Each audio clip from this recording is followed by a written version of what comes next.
connected another airline to the blue paste dispenser, so now we've got the second one on the other assembly desk, so don't have to reach over anymore.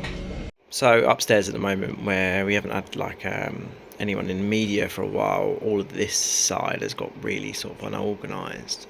So I'm going to see if I can kind of sort all of this and make it a lot better.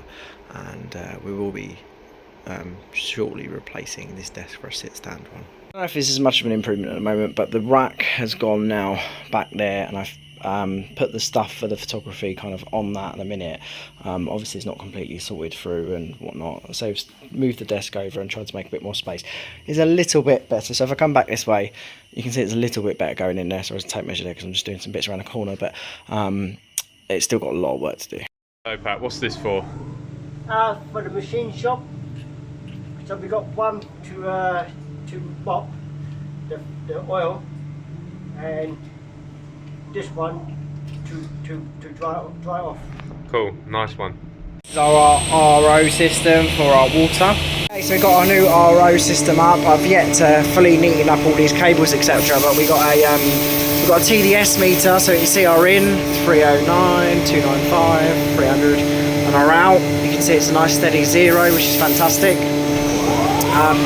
We've got the spanners, etc. to do the filters, and this all goes to our lines that go off to Nakamura and to the tank as well. I've bought some new tubes and I've now glued the feet on. I've gone back to having the slightly bigger disc, but I've gone a bit smaller just so that it's not completely overlapping. So it's got some stability, but it's not something you like to step on and accidentally break it. So hopefully these will run well, and they're individually sized so that you only get one light in at a time. So for instance, that kind of gives you an idea of the scope that we've got. Me and Pat have done something really big with the powder coating. We're not using the moulds anymore on the tops, and the lens fits in perfectly every time, and it's thin enough for it to thread onto the back, no issues. Alright, some more good news, we can spray the backs without any moulds as well, and the tops thread on perfectly as well. Same with the hinge, the M8 male goes in perfectly as long as the back's chamfered, and the female, don't need to plug the female either, goes on the rod fine as well. I'm going to try. Pat's going to try spraying just the thread on this as well, see if that still works. But yeah, good news.